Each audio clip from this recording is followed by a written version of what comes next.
Hola, ¿qué tal? ¿Cómo están? Espero que la hayan pasado muy bien, que la bendición de Dios esté con cada uno de ustedes. Bien, ya estamos en el tercer día, en el tercer tema y para mí es un gusto nuevamente dirigirme a ustedes. Un abrazo desde acá, desde mi oficina. Espero que todos hayan recibido la bendición del Señor. También quiero recordarles que aquí hay un número al cual ustedes pueden escribir, escríbanos, hagan llegar sus mensajes, sus necesidades también, compartan estas campañas, estos temas que han sido especialmente preparados para cada uno de nosotros, para cada uno de ustedes. Bien, entre las personas que escriban a este número, vamos a distribuir dos libros poderosos. El uno se llama así, el poder de la oración. El segundo libro es Si mi pueblo orara. Así que estaremos compartiendo estos libros, espero que puedan disfrutarlos. Bien, también quiero pedirles por favor que compartan, que se inscriban a mi canal Fe y Familia, Fe y Familia. Compartan, ahí van a estar también colgados estos temas. Espero que puedan ser de gran bendición. Recuerden, estamos en esta temática, esperanza en medio de la crisis, esperanza en medio de la crisis. Y hoy vamos a hablar también para esperanza para los pobres. El tema de hoy precisamente se llama así. Vamos a entrar en materia. Esperanza para los pobres. En el libro de Salmos, capítulo 9, versículo 9 dice así: Jehová será refugio del pobre, refugio para el tiempo de angustia. Aquí está nuestro texto clave y espero que hoy puedan poner mucha atención a este tema. Bien, para iniciar, quiero hablarles de una mujer que se llama Elizabeth Murray. Ella nació en 1980. Murray vivió en unas circunstancias difíciles en un sector de la ciudad de Nueva York llamado el Bronx, una zona de tolerancia donde pues, se permite de todo, donde la legalidad es difícil llevarla a cabo. En ese lugar ella nació de sus padres drogadictos. Además de drogadictos, sus padres tenían VIH-Sida, así que ella vivía una niñez bastante difícil, bastante complicada. Sin embargo, Liz asistía pues al colegio. Dice la historia de ella que mientras su madre estaba en el manicomio, Liz pues no podía asistir a la escuela. Un día la profesora miró un examen de ella donde había sacado 100 puntos y le sorprendió porque le dijo: Liz, tú no asistes mucho al colegio, mucho a la escuela. ¿Cómo así que sacaste 100 puntos? ¿Cómo lo hiciste? Entonces Liz respondió: es que entre la basura encontré una enciclopedia y la leí. Y eso me dio las respuestas del examen. Así que miren, una chica que encontró entre la basura el conocimiento y luego presentó un examen. A los 16 años ella se graduó de su colegiatura y a los 17 años, por un panfleto que encontró, decidió hacer un examen de admisión para una beca que el New York Times daba en una de las universidades más prestigiosas de aquel entonces y aún de ahora. Es la Universidad de Harvard. Ella logró pasar el examen y fue la primera y fue ganadora de esa beca. De ella se escribe una historia muy bonita, incluso se ha llevado al cine y la película se llama De la calle Harvard. Ella era una muchacha que cuando iba a la escuela, ella iba desajada, mugrosa, sucia, aun cuando como la mamá no podía asistirla, pues ella llegaba a la escuela piojosa, ¿sí? Con el cabello sucio, su ropa sucia, y le llaman así, la mugrosa le llamaban. Pero miren que Dios obró y ella llegó a Harvard, a una de las universidades más prestigiosas que el mundo tiene. ¿Cómo lograr eso? Vean la película, a los que les gusta este tipo de películas, se las recomiendo. De la calle Harvard, la historia de Liz Murray. No son muy buenas o favorables las noticias actuales con respecto al COVID-19. Según algunos especialistas, especialmente de las organizaciones de las Naciones Unidas, dice que llegaremos a tener entre 40 y 60 millones de nuevos pobres o pobres que llegan a la pobreza absoluta. O sea, esta situación va a llevar a mucha gente a la pobreza, muchísima gente. Son personas que viven con máximo $2 al día, o sea, más o menos unos 8.000 pesos aproximadamente, un poquito más, poquito menos, 8.000 pesos que la gente vive. O sea, la situación está bastante grave. O sea, si las cosas se empeoran, podemos llegar a 150 millones, o sea, un 9% al terminar el 2020, un 9% de pobreza más que los años anteriores. Así que tendremos una situación bastante grave porque podrían llegar a ser 150 millones de personas pobres. Esto me hace recordar que cuando yo era pequeño nosotros prácticamente vivíamos con lo escaso. Hay gente que no vive, hay gente que sobrevive. Y esa era también nuestra situación cuando yo era niño. Saben, las cosas están muy volátiles actualmente en el aspecto económico. Esto va a generar una pobreza bastante grande. Boris Cyrulnik, un polaco, él dice lo siguiente con respecto a la pobreza. Dice, hay dos factores que vulnerabilizan a los niños. O sea, dos factores muy importantes que hacen que haya más pobreza, que haya más distancia social entre los ricos y los pobres. Y es lo siguiente. Primero, tiene que ver con la violencia conyugal. O sea, los niños quedan afectados por la violencia de género. Cuando hay violencia en el hogar, cuando hay problemas en el hogar y los papás se pelean, ¿sabes? No necesitas darle un grito a tu hijo y ya tú estás afectando al niño. Eso hará que tu niño sea cada vez más pobre.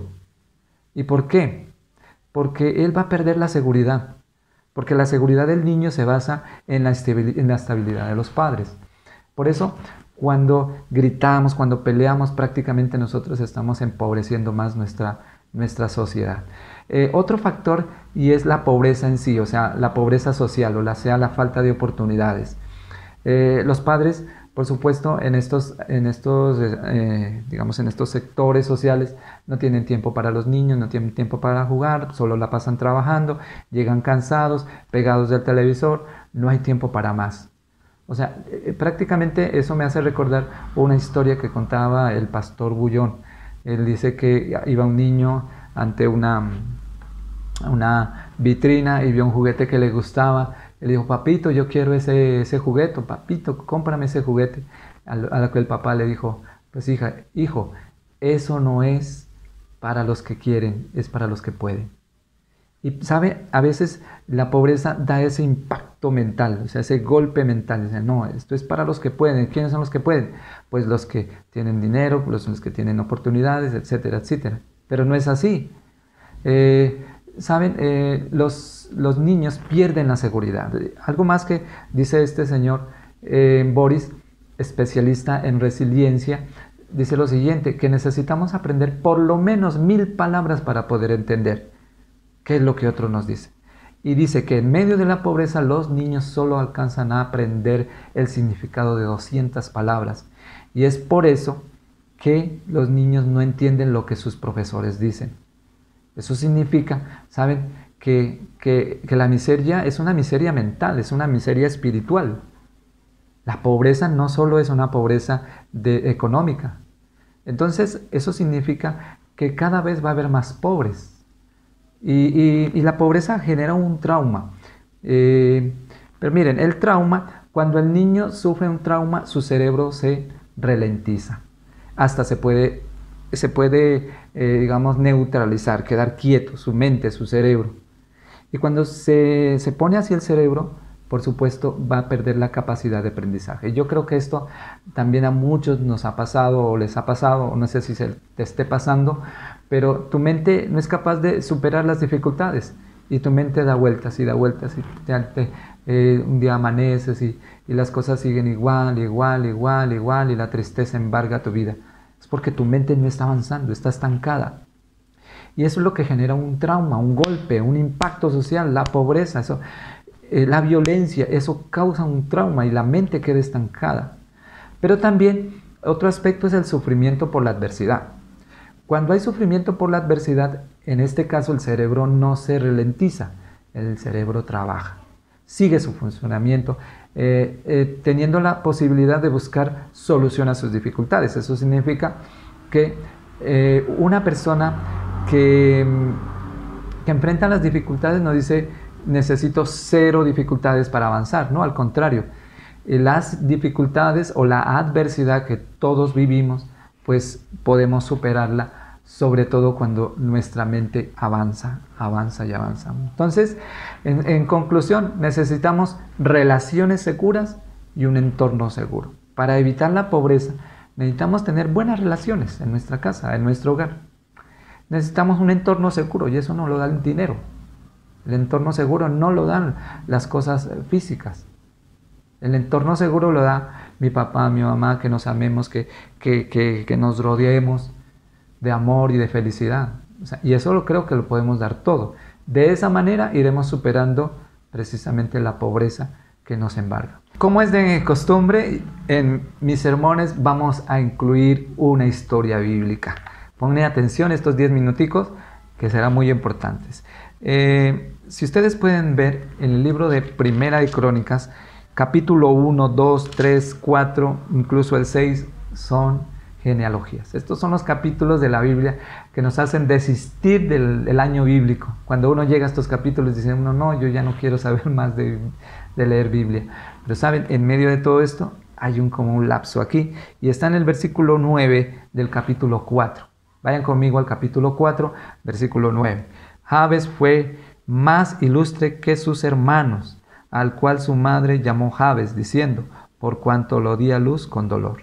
Invocó Jabes al Dios de Israel, diciendo, te ruego que me des de tu bendición, que ensanches mi territorio, que tu mano esté conmigo y que me libres del mal, para que no me dañe.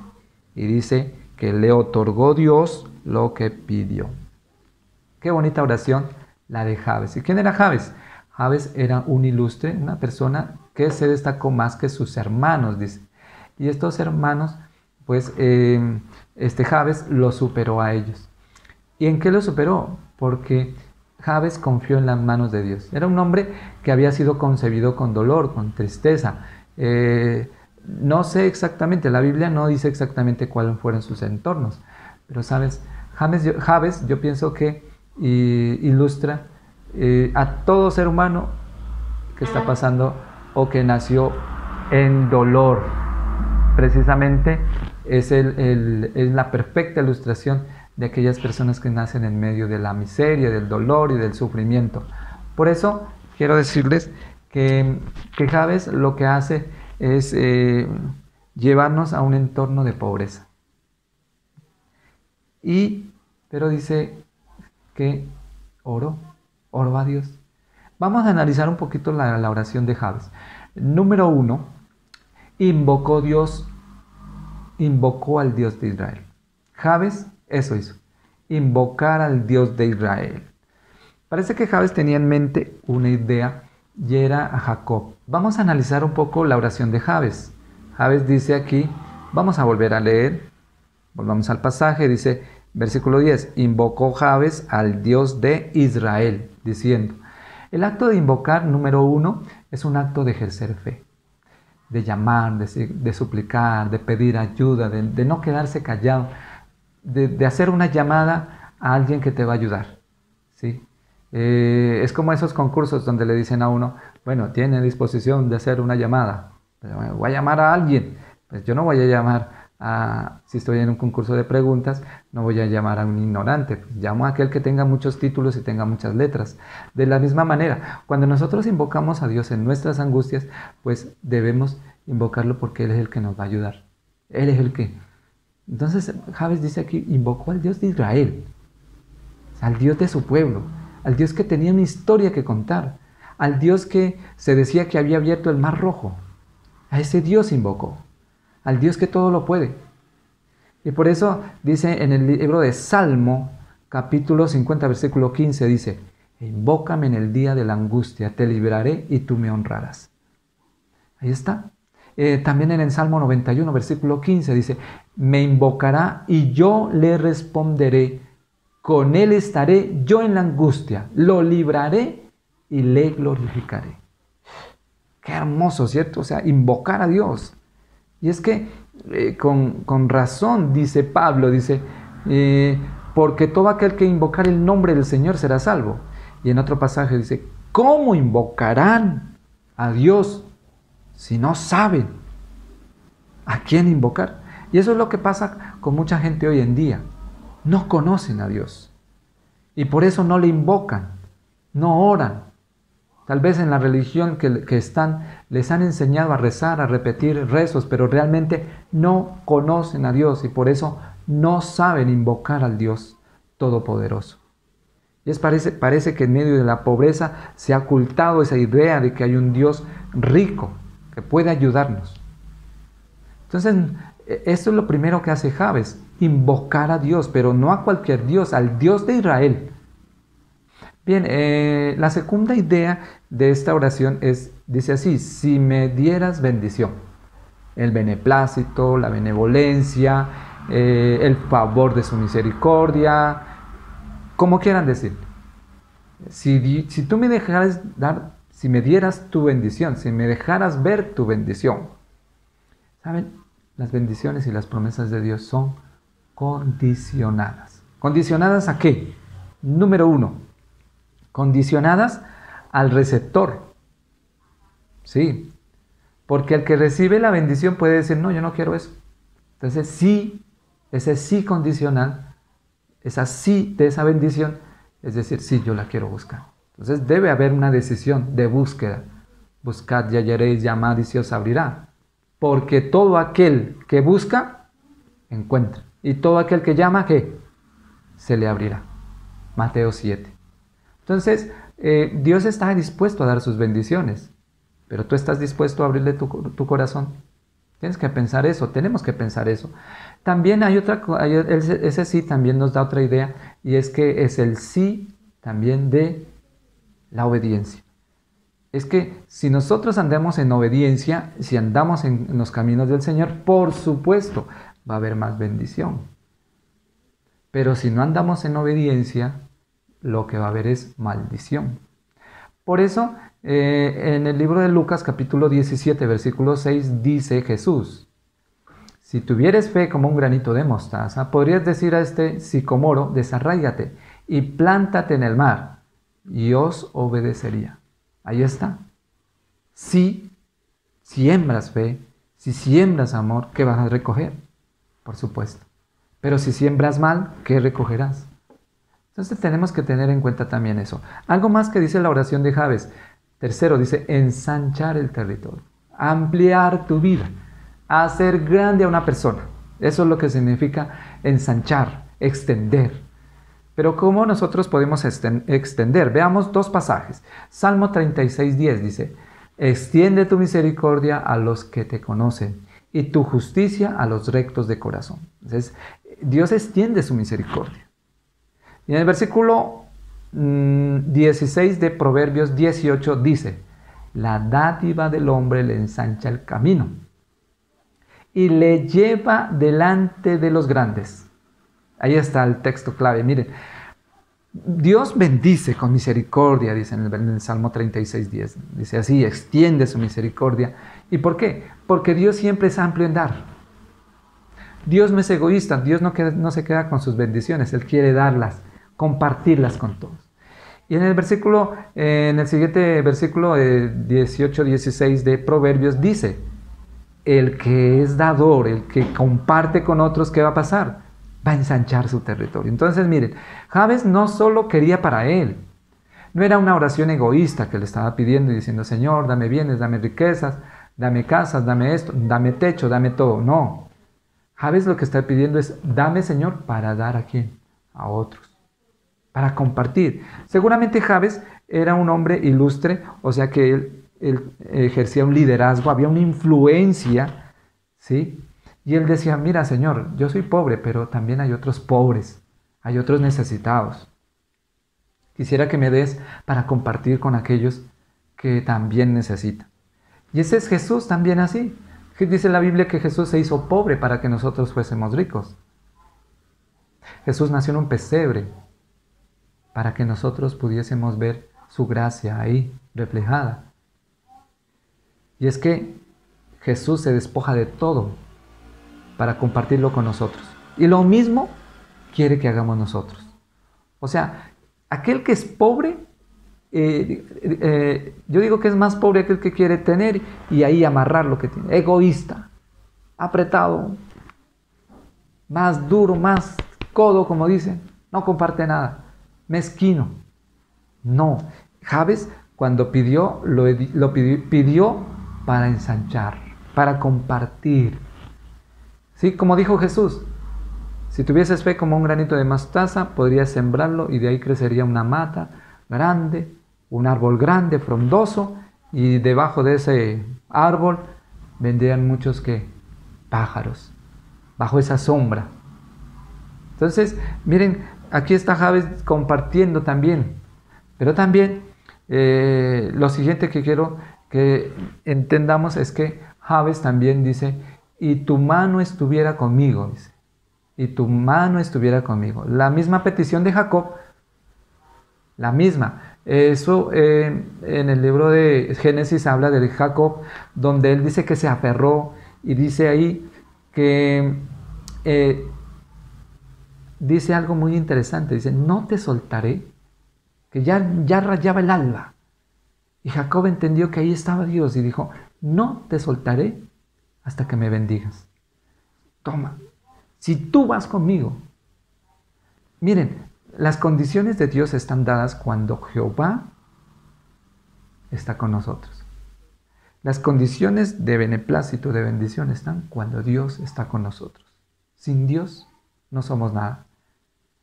En el libro de Mateo capítulo 12, versículo 30, miren lo que dijo Jesús, el que no es conmigo, contra mí es. Y el que conmigo no recoge, desparrama. Ahí está. La clave para Jabes fue saber que Dios estaba con él. Esa es la clave. Vuelve a repetirse lo que yo he dicho en las noches anteriores. La clave de la esperanza está en quien nos acompaña. ¿Se acuerdan del minero 34? Él es el que está con nosotros. En el Salmo 23, como dice en el Salmo 23, versículo 4, dice, aunque ande en el valle de sombras, no temeré mal alguno, porque tú estarás conmigo, tu vara y tu cayado me infundirán aliento. Ahí está, si tú vas conmigo, si tú estás conmigo. Sabemos que somos de Dios. Y el mundo es del maligno. Pero si Dios está conmigo, el mal no nos llegará. Por eso en la siguiente conclusión, la quinta, me librarás del mal, de la adversidad, de las trampas de la vida. En este mundo siempre va a haber trampas, siempre va a haber problemas, siempre va a haber dificultades.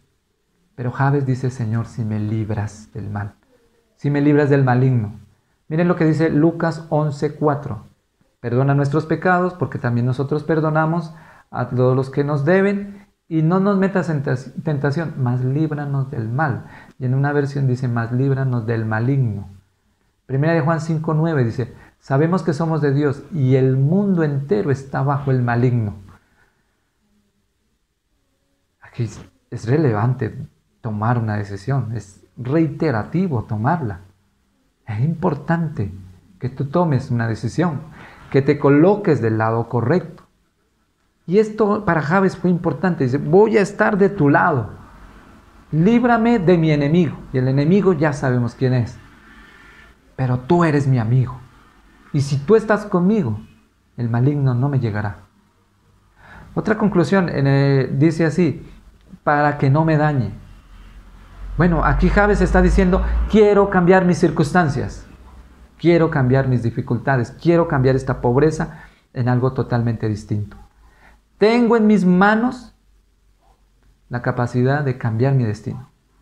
Muchos consideran que no son estrellas, sino que son estrellados. Muchos creen en la vida que vinieron a estrellarse. Muchos consideran eso. Pero sabes que no. Tú puedes elegir. Tienes esa capacidad de elegir. Y Jabes entendía eso, que podía cambiar su realidad.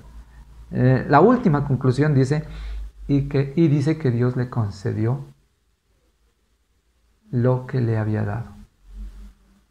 Dios le concedió eso. Y aquella noche apareció Dios a Salomón y le pidió, pídeme lo que quieras, que yo te lo daré. Segunda de Crónicas 1:7. Salomón se había doblado sus rodillas y le había dicho, Señor, dame sabiduría. Y en el versículo 5 de Santiago 1 dice, si a alguno de vosotros le falta sabiduría, pídala a Dios, el cual es abundante, el cual da a todos abundantemente y sin reproche, y le será dado. Eso me hace recordar cuando yo inicié el ministerio. Yo recuerdo mi primer sermón, eso me temblaba todo. No podía hablar, lo que había preparado lo dije como en 5 minutos. Y una vez yo pensaba, no, a mí me falta liderazgo, no creo que sea capaz. Y una vez un pastor me dijo algo. Me dijo, si te falta liderazgo, pídelo a Dios, que Él te lo va a dar. Y así fue, y ha sido un proceso bonito porque cada vez he ido aprendiendo a mejorar, y estoy dispuesto a mejorar. Y hoy con lo de las redes sociales, miren, el otro día prediqué también a través de una cámara y no fue fácil, pero ahora cada vez lo estamos haciendo mejor. Y por eso, cuando Dios nos bendice en un proceso de desarrollo, donde vamos perdiendo el miedo, donde vamos perdiendo los temores. Una de las cosas que lo afecta al pobre son sus miedos, su falta de seguridad.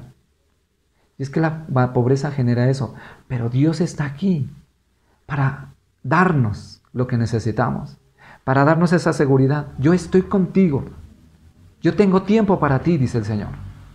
Yo soy rico y abundante en dar, ven. Yo te voy a dar esa seguridad que tú necesitas. Adelante, avanza. No temas. No tengas miedo. Sí, naciste en medio de la pobreza, en medio de la miseria, pero no tengas miedo. Yo estoy contigo. En el Salmo 9, versículo 18, por favor, vayan conmigo. Quiero finalizar con un llamado especial. Porque Dios es el Dios de los pobres, el Dios de los necesitados. El ser humano ha sido creado con muchas riquezas, pero la mejor de ellas es la capacidad de elegir.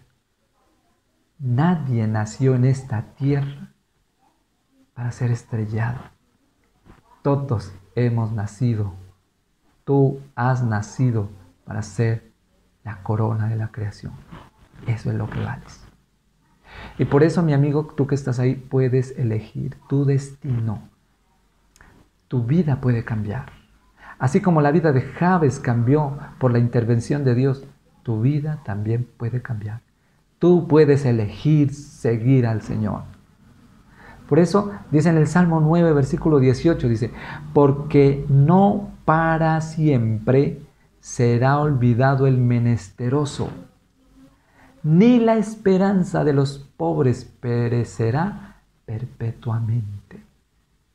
Uno es pobre hasta que Dios interviene.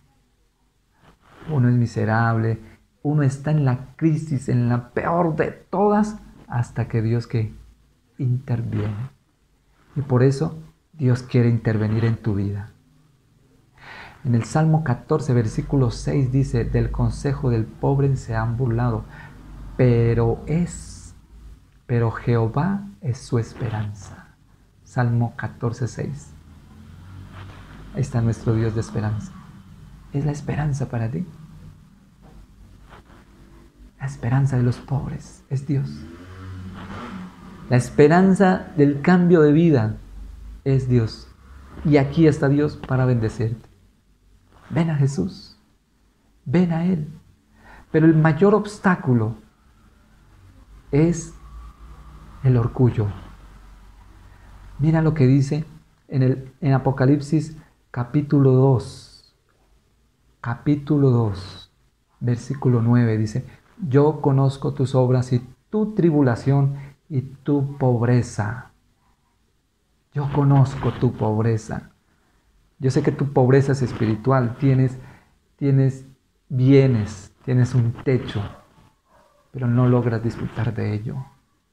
porque hay pobreza espiritual en tu vida.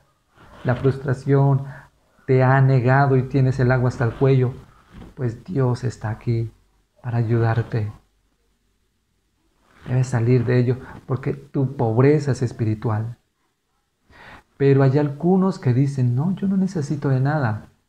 Tú dices en el versículo 17 del capítulo 3, dice así, nosotros decimos así, porque tú dices, yo soy rico y me he enriquecido y de ninguna cosa tengo necesidad.